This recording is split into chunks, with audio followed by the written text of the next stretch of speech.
Hello student, आप सभी का स्वागत है इस नए लेक्चर में। बच्चों, आज हम लोग बात करेंगे 10वीं कक्षा साइंस के लिए। साइंस में हम लोग बात करेंगे बच्चों फिजिक्स यानी कि भौतिक शास्त्र। और भौतिक शास्त्र में बच्चों आज हम लोग बात करेंगे प्रकाश वाला चैप्टर, जो आपका पहला चैप्टर है फिजिक्स का, प्रकाश का प्रवर्तन तथा अपवर्तन, जो कि पीछे लिखा हुआ भी है। तो बच्चों, सबसे पहले हम लोग प्रकाश को जानेंगे, प्रकाश के गुणों को जानेंगे, फिर धीरे धीरे हम लोग प्रवर्तन और अपवर्तन सभी चीजों को समझेंगे।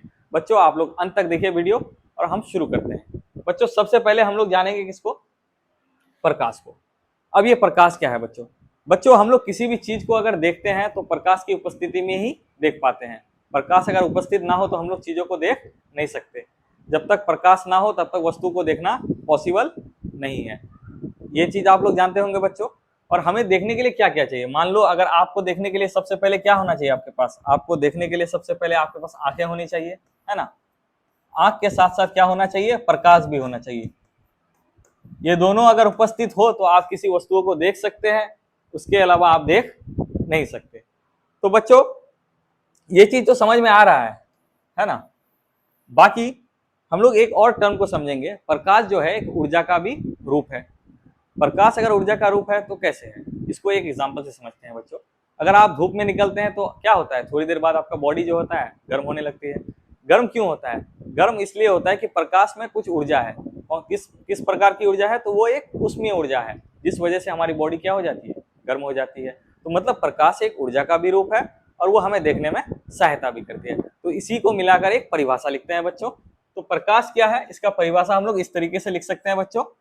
हम लोग लिखेंगे प्रकाश वह ऊर्जा, ऊर्जा यानी कि बच्चों एनर्जी। प्रकाश वह ऊर्जा या एनर्जी है जिसकी सहायता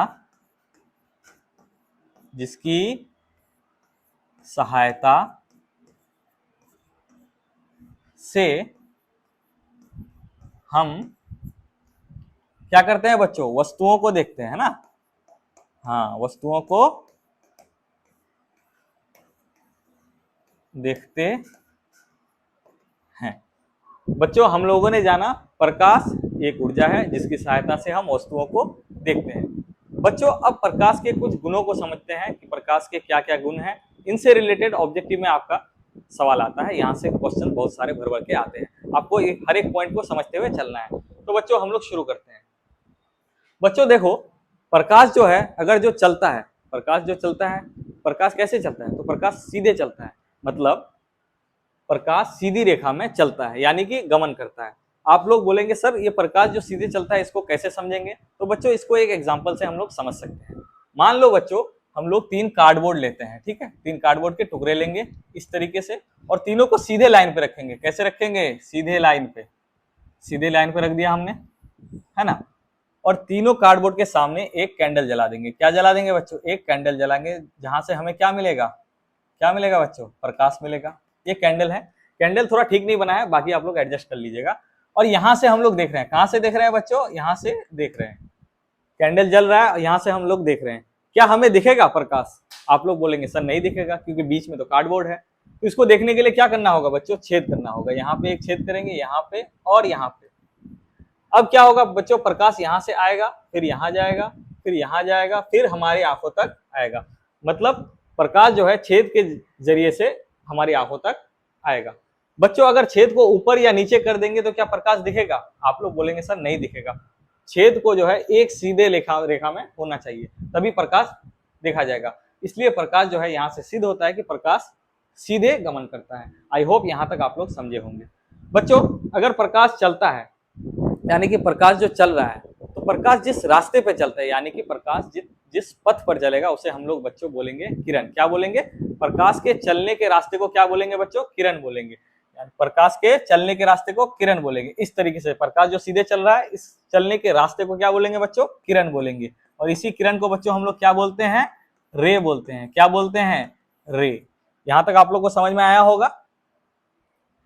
प्रकाश सीधे चलता है और उसके गमन के रास्ते को, यानी कि चलने के रास्ते को किरण कहते हैं, जो आप लोग को मैंने बताया। अब अगला पॉइंट बच्चों ये समझते हैं। अगला हमारा पॉइंट ये है कि मान लेते हैं एक किरण है, अगर कई किरणें आ जाए यानी कि किरणों के समूह, बहुत सारे किरण के गुच्छे, उसे क्या कहेंगे सर? तो उसे हम लोग कहेंगे, क्या कहेंगे बच्चों? किरण पुंज कहेंगे, यानी कि बीम। मतलब किरणों के समूह को हम लोग क्या कहेंगे बच्चों? किरण पुंज कहेंगे। क्या कहेंगे? किरण पुंज। आई होप यहां तक भी आप लोग समझ गए होंगे। इसको इंग्लिश में बच्चों बीम बोलते हैं। क्या बोलते हैं? बीम। किसका बीम? Beam of light. यहां तक आप लोग को क्लियर हुआ होगा, उम्मीद करते हैं कि क्लियर हो गया होगा कि प्रकाश सीधे चलता है, उसके गमन के रास्ते को किरण कहते हैं, और बहुत सी किरणों के समूह को यानी कि किरण के गुच्छों को क्या बोलेंगे हम लोग? बीम बोलेंगे। अब हमारा अगला पॉइंट बच्चों रहेगा माध्यम। अब माध्यम क्या है बच्चों?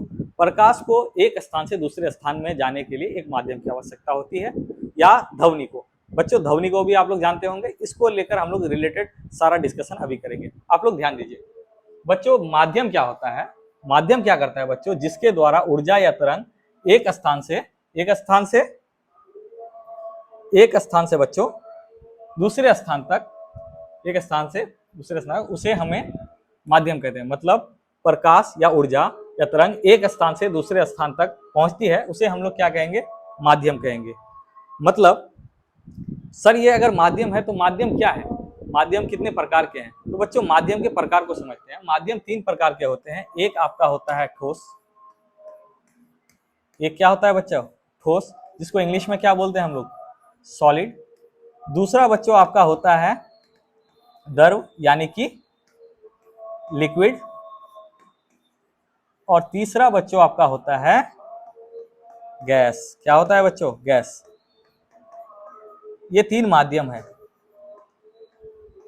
ये 3 माध्यम हम लोग जानते हैं। इन तीनों माध्यम से प्रकाश गुजरता है। जैसे कि ठोस का एक एग्जांपल ले सकते हैं कि प्रकाश कांच में भी चलता है, आप लोग जानते भी होंगे। और प्रकाश द्रव यानी कि लिक्विड, मतलब प्रकाश पानी में भी चलता है। और गैस यानी कि वायु, हवा, प्रकाश वायु में भी चलता है। बच्चों प्रकाश क्या कहीं और चल सकता है? तो आप लोग बोलेंगे जी हाँ सर, प्रकाश कहीं पे भी चल सकता है। इसका मतलब ये है कि प्रकाश ये तीनों माध्यम कहीं ना हो तो उस माध्यम में भी चल लेगा। तो इस माध्यम को फिर क्या बोलेंगे बच्चों?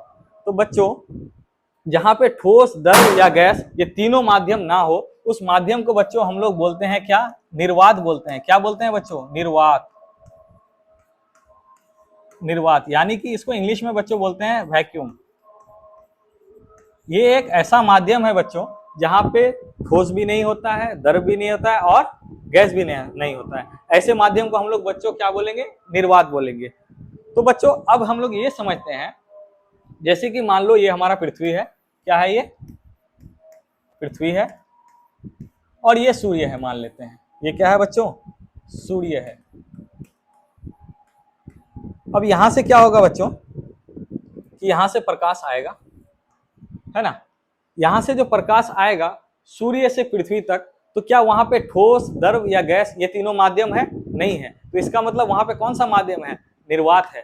तो बच्चों प्रकाश क्या करता है कि निर्वात में भी चल सकता है, प्रकाश निर्वात में भी चल सकता है। और ये गुण के कारण प्रकाश को हम लोग बोलेंगे विद्युत चुंबकीय तरंग। मतलब प्रकाश एक विद्युत चुंबकीय तरंग है। तो प्रकाश विद्युत चुंबकीय तरंग क्यों है? क्योंकि प्रकाश जो है निर्वात में चल सकता है। अब बच्चों अब ध्वनि को समझते हैं। ध्वनि यानी कि साउंड, आप लोग सुने हुए होंगे, ध्वनि के बारे में जानते हैं। ध्वनि यानी कि साउंड।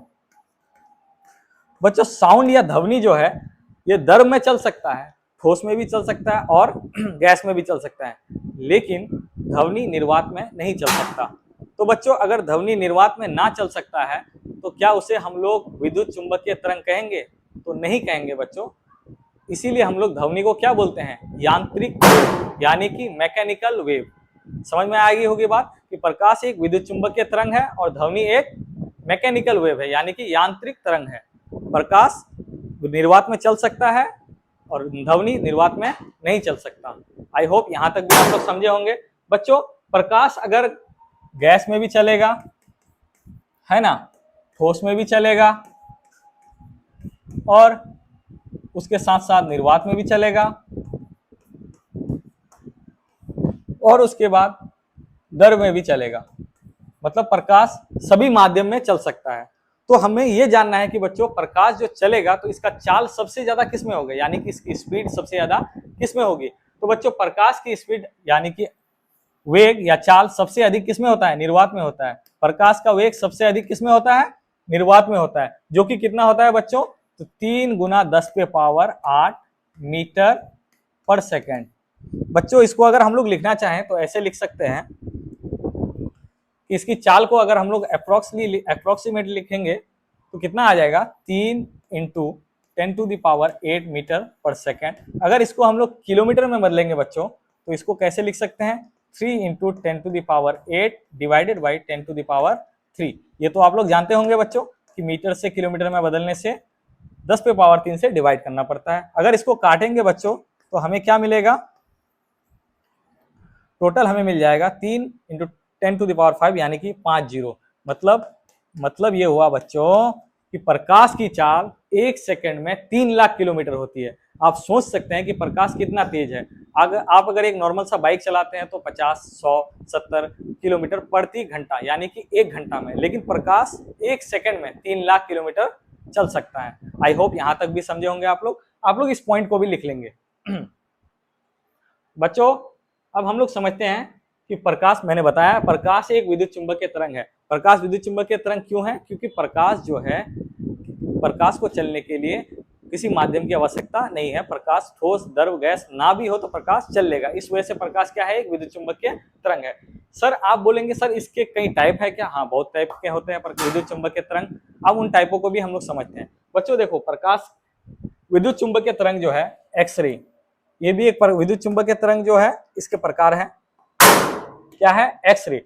बच्चों एक्सरे क्या है, आप लोग कभी फ्रैक्चर होता है एक्सरे करवाते हैं, हाँ वहां पे भी क्या है, एक विद्युत चुंबकीय तरंग का ही उपयोग होता है, किसके फॉर्म में होता है, एक्सरे के फॉर्म में होता है। उसके अलावा आप लोग देखेंगे ये दृश्य प्रकाश जो विजिबल लाइट है, जिसके बारे में मैंने बताया, जो प्रकाश हम लोग पढ़ते हैं इसी को पढ़ते हैं हम लोग, है ना बच्चों। और उसके बाद क्या है, इंफ्रारेड किरणें। इंफ्रारेड किरणें क्या है बच्चों, इंफ्रारेड किरणें जो है कि आप लोग जो टीवी देखते हैं या टीवी इस्तेमाल करते हैं, रिमोट का यूज करते हैं, जिस माध्यम से होता है वो इंफ्रारेड के माध्यम से होता है। उसके अलावा आप लोग जानते होंगे माइक्रोवेव, उसमें खाना गर्म करते हैं, वहां पे भी वही होता है। रेडियो तरंगे, रेडियो सुनते हैं जो, वो भी एक विद्युत चुंबकीय तरंग ही है, जिसको हम लोग क्या बोलेंगे, रेडियो तरंगे। इन चीजों को आप लोग समझ गए, आई होप यहाँ तक भी आप लोग समझे होंगे।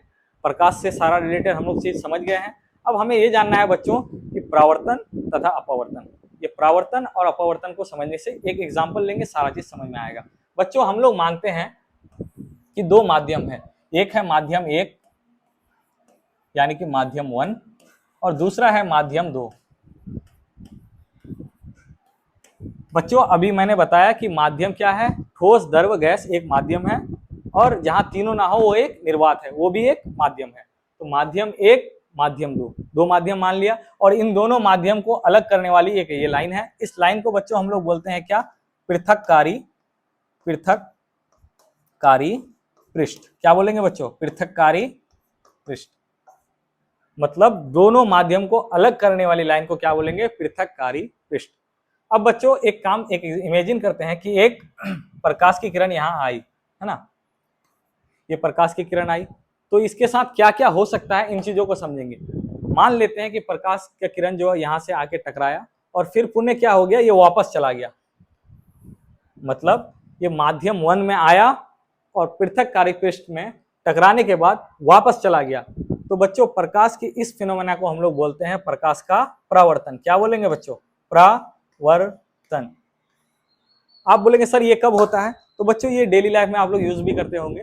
जब मिरर के सामने यानी दर्पण के सामने हम लोग खड़े होते हैं तो अपने आप को देख पाते हैं, असल में वहां पे प्रकाश का परावर्तन होता है। प्रकाश मिरर से टकराकर, दर्पण से टकराकर हमारी आंखों तक आता है, उसके बाद हम लोग अपने आप को देख पाते हैं। तो इसका एग्जाम्पल हम लोग लिख सकते हैं बच्चों, क्या लिख सकते हैं, दर्पण। क्या लिखेंगे, दर्पण।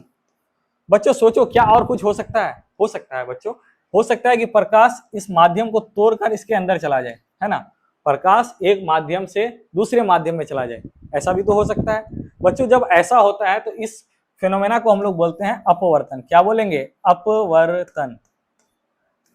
मतलब प्रकाश जब एक माध्यम से दूसरे माध्यम में चला जाए तो उसे क्या बोलेंगे, प्रकाश का अपवर्तन। इसके बारे में डिटेल में हम लोग नेक्स्ट वीडियो में बात करेंगे। अभी ये समझिए कि प्रकाश का अपवर्तन जो है वो कब होता है, जब प्रकाश एक माध्यम से दूसरे माध्यम में चला जाता है। आप बोलेंगे सर इसका एक एग्जांपल बताइए। बच्चों जब हम लोग चश्मा पहनते हैं तो चश्मा में क्या होता है, प्रकाश वायु से यानी कि वायुमंडल से प्रकाश जो चश्मे के अंदर आता है, तो चश्मा एक कांच है जो कि एक ठोस माध्यम है, उसके अंदर चला जाता है। इसका मतलब यह है कि प्रकाश वायु से ठोस में आया, यानी कि प्रकाश का क्या हो रहा है, प्रकाश एक माध्यम से दूसरे माध्यम में जा रहा है, मतलब प्रकाश का अपवर्तन हो रहा है। और चश्मे में क्या होता है बच्चों, लेंस होता है। इसीलिए हम लोग इसका एग्जाम्पल क्या लिख लेंगे, लेंस। बच्चों क्या और कुछ हो सकता है, तो आप लोग बोलेंगे सर और भी कुछ हो सकता है। क्या हो सकता है कि बच्चों प्रकाश आए और प्रकाश यहाँ आके प्रकाश का अवशोषण हो जाए, यानी कि प्रकाश ना ही अंदर जाए ना ही प्रकाश वापस जाए, प्रकाश का क्या हो जाए, अवशोषण हो जाए। अगर प्रकाश का अवशोषण हो रहा है तो इसे क्या कहेंगे बच्चों, तो बच्चों जब प्रकाश का अवशोषण होता है, ये फिनोमेना कब होता है, इसका भी एग्जाम्पल आपको बताते हैं। इसका एग्जाम्पल आप लोग ऐसे समझ सकते हैं कि अगर आप टॉर्च को किसी दीवार पे रख देंगे तो क्या दीवार के उस पर लाइट जाएगा, प्रकाश जाएगा, आप बोलेंगे सर नहीं जाएगा, सारा प्रकाश दीवार पे क्या हो जाएगा, दीवार उसको चूस लेगा, यानी कि प्रकाश का अवशोषण हो जाएगा। ये एक फिनोमेना है। इसको अगर बायो से रिलेटेड करें हम लोग तो क्या कर सकते हैं कि अगर पौधा है, पौधे के पत्तियों में क्या होता है, क्लोरोफिल होता है, तो क्लोरोफिल क्या करता है, प्रकाश जो आता है सूर्य से उसका क्या कर लेता है, अवशोषण कर लेता है और उससे वो अपना भोजन बना लेता है। तो वहां पे भी कौन सा फिनोमेना हो रहा है, प्रकाश का अवशोषण। मतलब प्रकाश का तीन, यहाँ पे जो हम लोग तीन माध्यम 1 और माध्यम 2 को मानने के बाद हम लोग तीन चीज देखे कि प्रकाश आया और टकराकर वापस चला गया तो उसे क्या बोल लेंगे, परावर्तन। और एक माध्यम से दूसरे माध्यम में चला गया तो उसे बोलेंगे अपवर्तन। और प्रकाश का अगर शोषण हो जाए यानी कि प्रकाश को चूस ले तो उसे क्या बोलेंगे, प्रकाश का अवशोषण। बच्चों इससे रिलेटेड पूरा डिटेल में हम लोग नेक्स्ट वीडियो में बात करेंगे। तब तक यहाँ तक जहाँ पढ़ाया गया है आप लोग इसको तैयारी कीजिए और चैनल को सब्सक्राइब कीजिए। जय हिंद।